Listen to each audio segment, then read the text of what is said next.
Les amis, il y avait un jeune homme qui travaillait depuis 9 ans dans une entreprise à Dubaï. Il venait tout juste de se marier, et il a emmené sa femme à Dubaï avec lui. Un jour, il a organisé une petite fête chez lui, à laquelle il a invité son manager, et sur la demande de celui-ci, le propriétaire de l'entreprise, le cheikh de Dubaï. Dès que le cheikh a vu sa jolie et mince épouse, il a été complètement fasciné. Les amis, pour savoir ce qui s'est passé ensuite, restez jusqu'à la fin de la vidéo, car cette histoire vous donnera aussi une leçon précieuse. Cette histoire parle d'un jeune homme nommé Vinod, originaire de l'Uttar Pradesh en Inde. Vinod travaillait depuis 9 ans à Dubaï comme électricien dans une entreprise. Il était un excellent électricien et mécanicien. Dans toute l'entreprise, Vinod était l'homme de confiance pour tout ce qui concernait l'électricité, et il était très loyal envers la compagnie. Pendant qu'il travaillait à Dubaï, 9 ans sont passés, et Vinod avait maintenant 28 ans. Il gagnait très bien sa vie, mais il commençait à se demander « À quoi sert cette vie si je ne peux pas fonder ma famille ?» Il a donc pensé qu'il était temps de se marier. Quand il est rentré chez lui, ses parents lui ont arrangé le mariage avec une très belle jeune fille de 20 ans nommée Chalu. Après leur mariage, Vinod et Chalu vivaient dans l'amour et le bonheur. Mais comme on dit, les bons moments passent vite. 3 mois sont passés, et ses congés ont pris fin. Vinod a dû retourner à Dubaï, laissant Chalu en Inde. Après leur séparation, aucun des deux ne se sentait bien sans l'autre. Chaque fois que Chalu appelait Vinod, elle lui disait « Pourquoi m'as-tu laissé ? Je ne me sens bien sans toi. Reviens en congé dès que possible. » De son côté, Vinod lui répondait « Je viens juste d'arriver ici il y a 1 mois. Je n'aurai mes prochains congés que dans 2 ans. Mais je ressens la même chose que toi. Que puis-je faire ?» Chalu lui disait au téléphone « Peu importe ce qu'il faut faire, reviens-moi. Je ne peux pas vivre sans toi. » Un soir, Vinod s'assit et réfléchit. Elle a raison. J'ai déjà la moitié de ma vie derrière moi, je viens juste de me marier. Et que vais-je faire de tout cet argent-ci ? Que vais-je faire de tout cet argent si je ne peux même pas passer de temps avec ma femme ? Vinod était pourtant l'homme clé de l'entreprise. Il pouvait parler librement à n'importe quel employé ou même au propriétaire. En réfléchissant à cela, il dit à son manager « Je veux rentrer chez moi maintenant. Faites mes comptes. » Les amis, comme il travaillait depuis 9 ans, il avait accumulé des fonds. Il avait gagné entre 150 000 et 200 000 dirhams. Il pensait donc qu'il pourrait récupérer facilement cet argent et rentrer chez lui tout en continuant à travailler un peu sur place. Mais ce n'était pas si simple. Lorsque Vinod dit à son manager qu'il voulait quitter son poste, le manager tenta d'abord de le convaincre de rester. Ensuite, il parla au propriétaire de l'entreprise et expliqua « Cheikh, Vinod vient de se marier et il ne peut pas vivre sans sa femme. Il veut rentrer chez lui. » Le propriétaire répondit que Vinod était crucial pour l'entreprise. C'était un excellent électricien, irremplaçable. S'il partait, le travail serait gravement perturbé. Le propriétaire insista donc pour le retenir coûte que coûte. Il suggéra alors « Faites venir sa femme ici pour qu'ils puissent rester ensemble et que le travail continue. » Le manager expliqua que ce n'était pas si simple, car les règles de l'entreprise étaient strictes. Seules les personnes occupant des postes élevés, comme les officiers supérieurs, les médecins, les ingénieurs ou les managers, et ayant un salaire d'au moins 400 000 à 500 000 dirhams par mois, pouvaient faire venir leur épouse à Dubaï. Vinod, étant simplement électricien, n'avait pas un salaire suffisant pour que sa femme puisse le rejoindre. Il n'aurait pas été possible de faire venir sa femme officiellement, car les autorités ne voulaient aucun problème à cause d'un seul employé. Mais, les responsables de l'entreprise ont trouvé une solution. Ils ont fait fabriquer un passeport pour l'épouse de Vinod et lui ont obtenu un visa. Ainsi, Chalu a pu recevoir la permission de venir à Dubaï. Chalu était très heureuse de cette opportunité et s'est rendue à Dubaï avec joie. Un bel appartement avait été préparé pour elle. En 2 ou 3 jours, tous les arrangements étaient prêts, et Vinod est retourné travailler. Les jours passaient rapidement. Un jour, le manager de l'entreprise demanda « Comment ça va, Vinod ? Ta vie se passe bien maintenant que ta femme est ici ? Vous devez bien vous amuser. » Le manager, un grand homme fort, venait de Madras, dans le sud de l'Inde, et s'appelait Rajgopal Iyer. Vinod répondit « Merci beaucoup, monsieur. Tout se passe très bien et je vous remercie pour toute l'aide que vous nous avez apportée. » Rajgopal répondit « Merci ne suffit pas. Il faudra aussi organiser une petite fête. » Vinod dit alors « Monsieur, ce n'est pas un problème. Le jour que vous choisirez, je vous ferai une fête. » Rajgopal répliqua « Pas besoin d'une fête à l'extérieur. Nous viendrons chez toi, verrons ta femme et goûterons la nourriture préparée par ses mains. » Vinod fut d'abord inquiet, car il avait entendu dire que quiconque amenait sa femme à ce genre de rencontre risquait que le cheikh ou d'autres figures puissantes profitent de la situation de manière inappropriée. Il dit, « Monsieur, je vous donnerai la fête à l'extérieur, chez vous je ne veux pas. » Mais Rajgopal insista, « Non, nous viendrons chez toi. Pourquoi organiserais-tu une fête à l'extérieur? Nous mangeons dehors tous les jours. » Vino accepta et demanda quel jour il viendrait. Rajgopal répondit, « Vendredi, c'est jour de repos. Et le propriétaire de l'entreprise, le cheik, sera également présent. » Le vendredi arriva, et dès le matin, Vino et Chalut se sont affairés à les accueillir. Ils ont préparé différents plats, et à 20h, Rajgopal, 2 de ses collègues et le propriétaire de l'entreprise arrivèrent et s'installèrent dans le salon. La nourriture arriva en abondance, et la soirée passa en discussion jusqu'à 23h. Puis Rajgopal dit, « Vino, tu n'as même pas montré le visage de ta femme. » Vino répondit, « Monsieur, pourquoi le montrer? Elle est très pudique, de culture rurale, elle garde son visage couvert. » Vino voulait protéger sa femme, mais Rajgopal insista, « Non, ça ne va pas marcher comme ça. Nous voulons voir ton épouse. » Comme le manager et le propriétaire étaient tous deux des personnes influentes, Vino céda et dit à Chalut, « Viens, ils veulent voir ton visage. » Chalut s'avança et se tint devant eux. En voyant Chalut, le manager et le cheik furent stupéfaits, « Vino, ta femme est magnifique.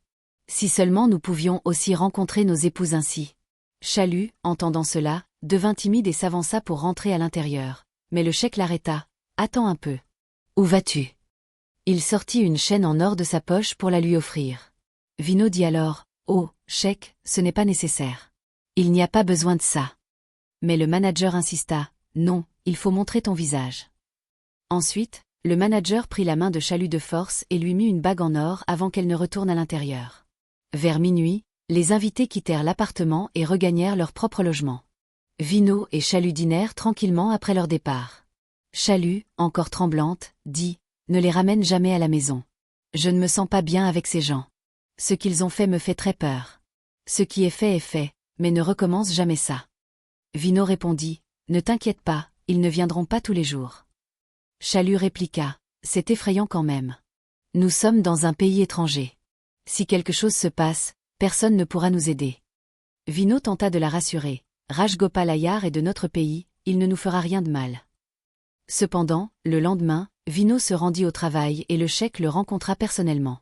Il dit, « Vino, ta femme est vraiment formidable et elle a préparé un excellent repas. » Peu après, Rajgopal ajouta, « À partir de maintenant, nous viendrons dîner chez toi tous les vendredis. » Quand le cheik complimenta Chalut, Vino se contenta de le remercier, mais intérieurement, il se sentait très mal. Il ne pouvait rien dire, car s'opposer aurait été dangereux. Le vendredi suivant, Rajgopal appela dès l'après-midi. « Qu'est-ce que tu prépares de spécial aujourd'hui? » Vino fut un peu inquiet, mais continua de répondre. La soirée passa, mais Vino commençait à se sentir mal à l'aise. Il ne pouvait rien dire à Chalut, craignant de l'inquiéter ou de la mettre en colère. Le dimanche, Rajgopal envoya Vino travailler dans un autre endroit, et sans prévenir, se rendit directement chez Chalut. Elle fut surprise et un peu effrayée de le voir. Elle dit, « Monsieur, Vino n'est pas à la maison. » Rajgopal sourit, « Oui, je sais qu'il est au bureau, mais toi tu es là. Tu ne vas pas m'inviter à entrer? » Chalut comprit alors que Rajgopal allait trop loin. Elle n'osa rien dire, car il était un homme influent, et si elle s'opposait, Vino aurait pu se retrouver en difficulté. Elle entra donc dans la maison avec hésitation, tandis que Rajgopal la suivait et s'assit tranquillement sur un canapé. Après un moment, Rajgopal perdit patience et entra dans la chambre, commençant à harceler Chalut. Elle ne put pas répondre ou protester, mais parvint à le calmer habilement et le fit retourner s'asseoir sur le canapé. Effrayé, Chalut se réfugia dans une chambre et appela immédiatement Vino. « L'homme est entré de force dans la maison, dépêche-toi, j'ai peur. » Vino paniqua. Comment a-t-il pu entrer à l'intérieur? Chalut répondit, « Je ne sais pas, mais viens vite. » Vino demanda, « Je suis très loin. Est-ce qu'il t'a dit quelque chose? » Chalut répondit, « Non, il n'a rien dit, mais j'ai quand même peur. » Vino ajouta, « D'accord, j'essaie d'arriver rapidement. » Le téléphone se coupa. Peu après, Rajgopal entra à nouveau et recommença à harceler Chalut. Cette fois, il semblait très dangereux, comme un loup. Chalut était terrifié. Il la força à s'allonger sur le lit, mais Chalut, pleine de courage et de dignité, lui donna une gifle puissante. Rajgopal était très fort. Si 2 ou 3 Chaluts s'étaient opposés, elle n'aurait rien pu faire. Soudain, pour une raison inconnue, Rajgopal joignit les mains devant Chalut et sortit de la chambre, s'asseyant sur le canapé en pleurant. Chalut, étonné et effrayé, resta à l'intérieur. Après environ 1 heure, elle sortit et vit Rajgopal assis sur le canapé en train de pleurer. Elle fut stupéfaite, un homme si puissant pleurant ainsi. Mais elle ne posa pas de questions, tremblant intérieurement. Il resta silencieux pendant près de 2 heures.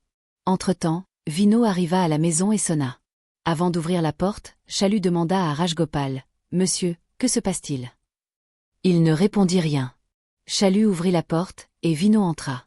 Chalut hésita à tout dire à Vino, craignant sa réaction. Elle expliqua donc avec prudence. Depuis qu'il est arrivé, il est resté assis à pleurer ainsi. Vino, inquiet, demanda, « Monsieur, que se passe-t-il ? Pourquoi pleurez-vous ainsi en venant chez nous ?» À ces mots, Rajgopal éclata en sanglots. Vino s'assit près de lui et demanda doucement, « Monsieur, y a-t-il un problème ? Quelle est la raison de vos pleurs ?» Rajgopal se confia alors profondément. « Vino, j'avais moi aussi une épouse, comme ta Chalut, très aimante. Mais j'ai perdu ma femme en poursuivant l'argent. Elle m'appelait sans cesse, me demandant de rentrer à la maison. Mais je répondais toujours, « Pas maintenant, j'ai des affaires, des réunions, je n'ai pas le temps. » Sa voix était étouffée de douleur. Finalement, j'ai dû me remarier. Maintenant, j'ai des millions, une villa, une voiture, mais elle n'est plus là. Mon cœur est comme celui d'un mendiant. Vino resta sans voix. Rajgopal ajouta, « J'ai parlé à Chalut comme si elle était ma propre femme. » Chalut intervint, « Monsieur, depuis que vous êtes arrivé, vous êtes assis sur le canapé en pleurant. Même quand je vous ai demandé, vous n'avez rien dit. En vous voyant pleurer, j'ai oublié de préparer du thé ou autre. » Chalut demanda ensuite, « N'avez-vous personne dans votre vie ? Pourquoi ne pas vous remarier avec quelqu'un prêt à passer sa vie avec un homme brisé comme vous ?» Vino, entendant cela, fut surpris. Mais Chalut parla d'une manière telle que Vino ne soupçonna jamais qu'il se passait quelque chose entre eux. Chalut, elle, pensa. Peut-être qu'il se souvient de sa femme. Peut-être qu'elle lui ressemblait. Peut-être que son visage était comme le mien. Puis elle dit, « Monsieur, vous avez maintenant plus de 50 ans. Qui se marie avec un homme comme vous de nos jours ?» Chalut parla doucement, « Vino, écoute-moi un instant. Vous savez que j'ai une sœur divorcée. Elle a 40 ans, elle est analphabète mais très belle. » Vino resta silencieux un moment. Chalut ajouta, « Si vous voulez, je peux lui parler. » Vino accepta, et tous deux allèrent dehors pour en discuter avec Rajgopal. Les yeux de Rajgopal brillèrent. Peu importe son apparence, tant que c'est une bonne femme qui pourra m'accompagner. Je n'ai personne dans ce monde. Mes parents sont décédés, mes proches m'ont abandonné. Je suis complètement seul. Chalut hocha la tête. D'accord, je vais parler avec elle. Rajgopal oublia alors ce qu'il s'était passé avec Chalut, et ce soir-là, il appela sa mère et discuta également avec sa sœur Dolly. Quelques jours plus tard, plusieurs rencontres eurent lieu entre Rajgopal et Dolly. Petit à petit, tout le monde comprit que Rajgopal était vraiment un bon homme. Il fut décidé que Dolly et Rajgopal se marieraient. Rajgopal était ingénieur de profession et manager dans l'entreprise, avec de vrais diplômes. Il fit préparer le passeport de Dolly, l'invita à Dubaï, et ils se marièrent. Ensuite, ils vécurent heureux en tant que mari et femme. 10 ans passèrent dans le bonheur. Rajgopal et Dolly eurent 2 enfants, et Vino et Chalut également 2 enfants. Toute la famille vivait ensemble dans la joie. Rajgopal avait beaucoup d'argent et fit voyager tout le monde dans plusieurs pays. Tout se passait merveilleusement bien. Mais Rajgopal eut 60 ans, et une nuit, il fit une crise cardiaque et mourut. La famille fut complètement bouleversée. Les enfants, Dolly, Chalut et Vino étaient inconsolables. Tout le bonheur semblait s'être envolé. Le cœur de personne n'était plus à Dubaï.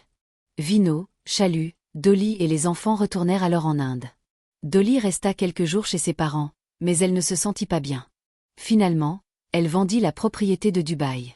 Tout l'argent laissé par Rajgopal sur son compte avait déjà été transféré à son nom, car il avait prévu sa maladie. Dolly n'a donc jamais manqué d'argent. Mais l'absence de Rajgopal reste irremplaçable. Aujourd'hui encore, Dolly, Vino, Chalut et tous les enfants se souviennent beaucoup de lui. Les amis, voilà l'histoire d'aujourd'hui.